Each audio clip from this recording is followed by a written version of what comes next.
IBPS regional rural bank సంబంధించినటువంటి office assistant manager scale 1 సంబంధించిన పోస్టులకు భర్తీకి సంబంధించిన ఒక నోటిఫికేషన్ అయితే విడుదల అవ్వడం జరిగింది. దీంట్లో మనకు 13,217 ఖాళీలు అయితే ఉన్నాయి.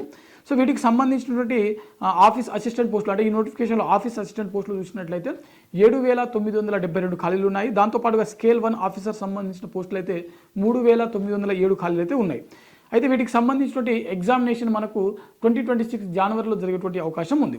అదేవిధంగా మనకు ఎస్ఎస్సి నుంచి సబ్ ఇన్స్పెక్టర్ పోస్టులు అయితే మనకు 2,861 పోస్టులకు గాను ఒక నోటిఫికేషన్ విడుదలవడం జరిగింది.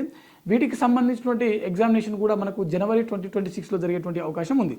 అదేవిధంగా ఎస్ఎస్సి ఢిల్లీ పోలీస్ సంబంధించినటువంటి కానిస్టేబుల్ పోస్టులు ఏవైతే ఉన్నాయో దాదాపుగా 1,565 ఖాళీలు అయితే ఈ నోటిఫికేషన్లో మనకు ఉంది.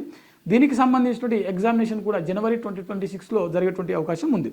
జవహర్ నవోదయ విద్యాలయంలో 6వ తరగతికి సంబంధించినటువంటి ఎంట్రీ సంబంధించినటువంటి అంటే అడ్మిషన్ సంబంధించినటువంటి ఒక ప్రవేశ పరీక్ష మనకు డిసెంబర్ 13వ తేదీన మనకు జరగనుంది. ఓకేనా. అదేవిధంగా స్టాఫ్ సెలక్షన్ కమిషన్ నుంచి సిహెచ్ఎస్ఎల్ సంబంధించినటువంటి 3,113 పోస్టులు అయితే ఉన్నాయి. దీంట్లో మనకు వీటికి సంబంధించినటువంటి టైర్ 1 ఆల్రెడీ ముగియడం జరిగింది. సో ఇప్పుడు మనకు టైర్ 2 అనేది జనవరి 2026లో మనకు జరగడానికి అవకాశం ఉంది.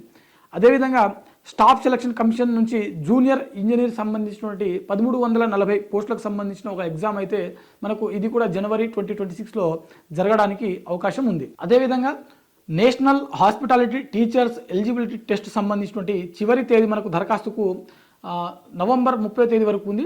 దీనికి సంబంధించినటువంటి ఎగ్జామ్ వచ్చేసరికి డిసెంబర్ 14వ తేదీన మనకు జరగనుందనమాట. దాంతోపాటుగా ఓఎన్జీసీ నుంచి 2,623 ఖాళీలకు సంబంధించినటువంటి అప్రెంటిస్ పోస్టులకు సంబంధించిన ఒక నోటిఫికేషన్ విడుదలవడం జరిగింది.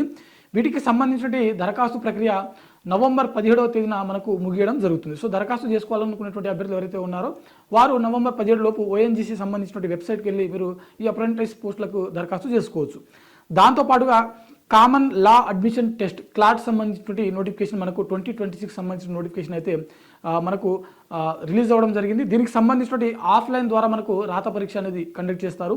ఇది డిసెంబర్ 7వ తేదీన ఈ క్లాట్ ఎగ్జామ్ అనేది జరగనుందనమాట. ఓకేనా.